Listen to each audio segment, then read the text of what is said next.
Hello everyone, I'm Yajas Sardana. I'm a mentor at AkiaJob and an incoming SD intern at Microsoft. And आज मैं बात करने वाला हूँ about how to approach a DSA question. अब ये topic काफ़ी नया नया लग रहा है ना, क्योंकि इस पे ऑनलाइन ज़्यादा रिसोर्सेज भी अवेलेबल नहीं है, ज़्यादा वीडियोस भी नहीं है कि हम DSA प्रिपरेशन करते हुए और बहुत टॉपिक्स पे वीडियो देख लेते हैं, बट अल्टीमेटली क्वेश्चन को सॉल्व करते हुए कैसे अप्रोच करना है इस पर ज़्यादा हम नहीं सोचते हैं। ये क्या फ्लो यूज़ करें जिससे हम ज़्यादा अच्छे चीज़ों को अप्रोच कर पाएँ, अंडरस्टैंड कर पाएँ, एक क्वेश्चन की मैक्सिमम वैल्यू एक्सट्रैक्ट कर पाएँ, ज़्यादा लर्निंग्स मिले एंड मोर इम्पॉर्टेंटली वो क्वेश्चन हमें याद रहे। एंड याद रहने के साथ साथ इस तरीके से समझ आए कि अगर आगे जाके इंटरव्यू में उसका कोई वेरिएशन आता है या फिर उस क्वेश्चन का कोई भी ऐसे कोई मॉडिफिकेशन पूछा जाता है तो हम वो भी सॉल्व कर पाएँ। अब जो मैं स्ट्रैटेजी शेयर करने वाला हूँ इसे यूज़ करके मैंने भी अबाउट 1000 क्वेश्चन सॉल्व किए हैं। But now DSA is not about quantity, it's all about quality. So हमारा फोकस इस पे नहीं रहेगा कि हम 1000 क्वेश्चन 500 क्वेश्चन कैसे करें, बट हमारा फोकस ये रहेगा कि अगर हम 200 क्वेश्चन भी रहते हैं तो हम उन 200 क्वेश्चन की वैल्यू 600 के बराबर कैसे कर सकते हैं। हम उसी के अराउंड फोकस करेंगे और अपने फ्लो को बिठाएंगे। अब बाकी ये वीडियो आइड से वन ऑफ अ काइंड है इन द सेंस कि ये जो मेरी स्ट्रैटेजी है इस फ्लो को मैंने भी यूज़ किया है, मेरे पीयर्स ने भी यूज़ किया है, मेरे स्टूडेंट्स ने भी यूज़ किया है एंड सबको बहुत पॉजिटिव रिजल्ट्स मिले हैं। सो मैं होप करता हूँ कि आपको भी इससे काफ़ी फ़ायदा हो। बट स्टिल देखो, बॉटम लाइन में बोलता ही हूँ कि जो भी मैं सजेशंस देता हूँ वो हार्ड एंड फास्ट नहीं होते। सबका थॉट प्रोसेस अलग होता है, सोचने की स्पीड अलग होती है, इंट्यूशंस अलग होती हैं, प्रिपरेशन अलग होती है। तो इन जितनी भी स्ट्रैटेजीज़ को मैं बताऊँगा, जो मैं फ्लो बताऊँगा, उसे एकदम से हार्ड एंड फास्ट फॉलो मत करना।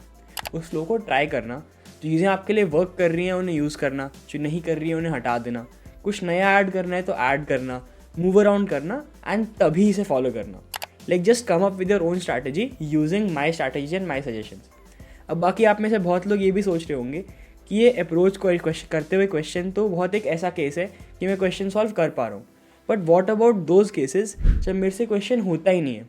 वेल, यही एक इंपॉर्टेंट पार्ट है हम कवर करने वाले हैं कि क्वेश्चन नहीं होता है तो क्या हम सीधा सॉल्यूशन देख ले? नहीं, हम क्या करें, क्या फ्लो यूज़ करें कि क्वेश्चन करते हुए अगर क्वेश्चन नहीं बन रहा है, अप्रोच नहीं आ रही है, तो भी हम कैसे उस क्वेश्चन को ऐसे सीख सकते हैं, ऐसे लर्निंग्स उससे निकाल सकते हैं कि लॉन्ग टर्म में जब हम नेक्स्ट टाइम उस क्वेश्चन को देखें तो पक्का से बन जाए। उसकी भी हम बात करने वाले हैं।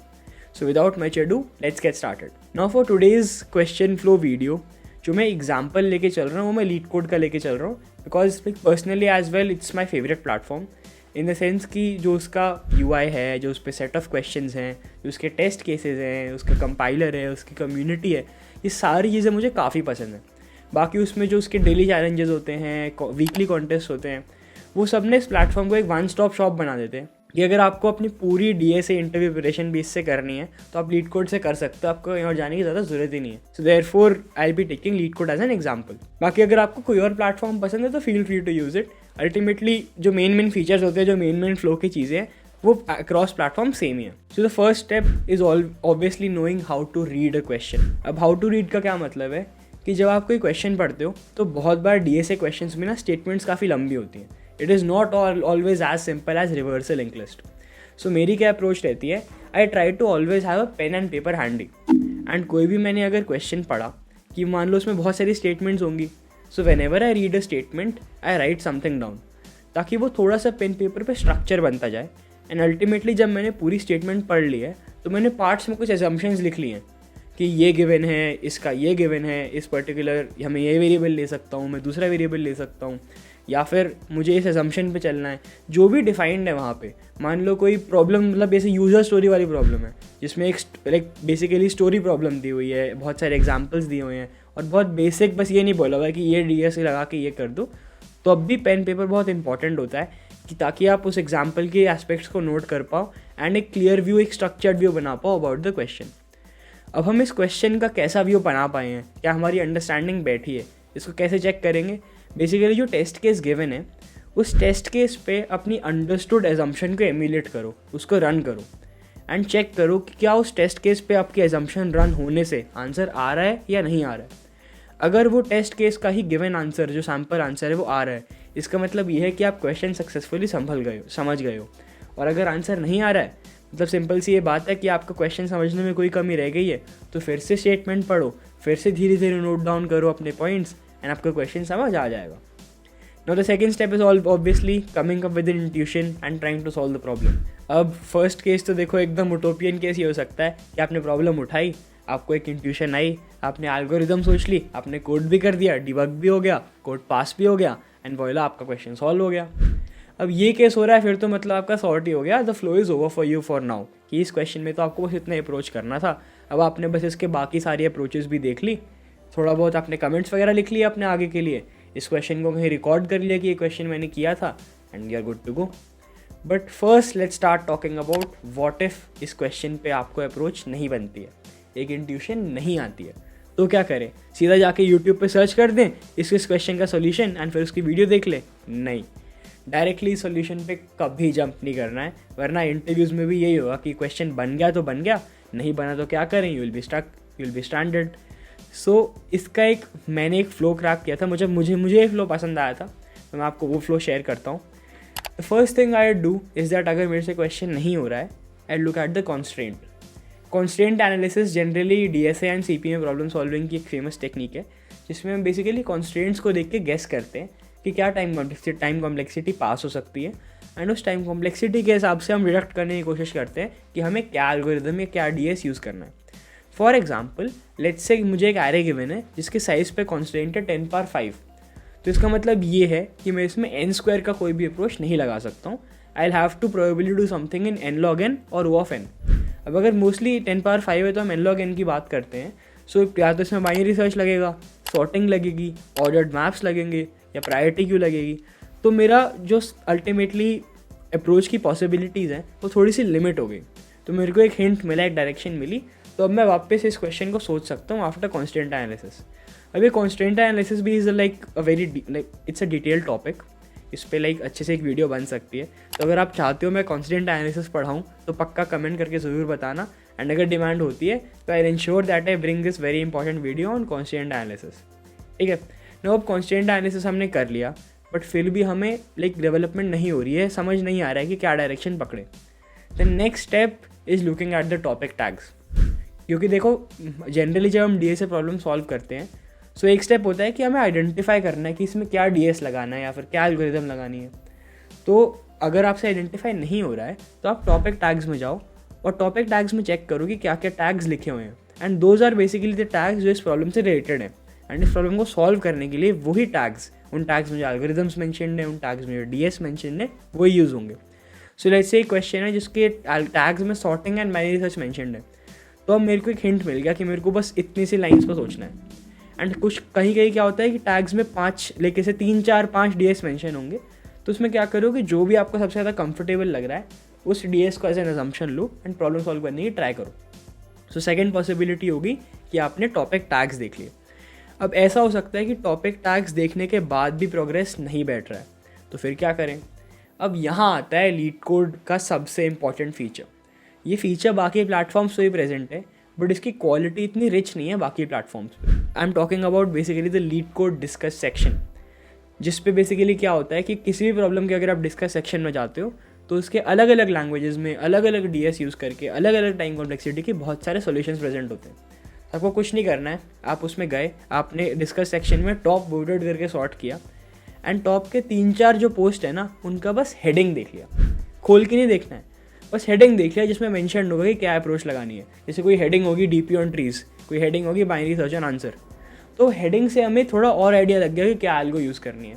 फिर हमने प्रॉब्लम ट्राई करी, हो सकता है हो जाएगी, अगर अब भी नहीं हुई तो पोस्ट खोल के देखो. अब पोस्ट खोलने के बाद ना पोस्ट में देखो कोड से पहले ना एक्सप्लेनेशन होता है, तो गलती से भी कोड पे मत चले जाना. पहले बस एक्सप्लेनेशन को देखो, एक्सप्लेनेशन को पढ़ो, उसे ड्राई रन करो, फिर वापस एडिटर में जाओ और फिर से खुद कोड करके देखो. तो हमने क्या किया, हमने स्पून फीडिंग नहीं करी कि हम वापस सीधा कोड देखने चले गए, कोड को कॉपी किया पेस्ट कर दिया. नहीं, ऐसे तो कभी याद नहीं रहेगा, ऐसे हम कभी समझ भी नहीं पाएंगे. तो हमने एक्सप्लेनेशन पढ़ी और वापस कोड करने का ट्राई किया. अब अगर इस सब के बाद भी कोड नहीं हो रहा है, then the last step is looking at the code.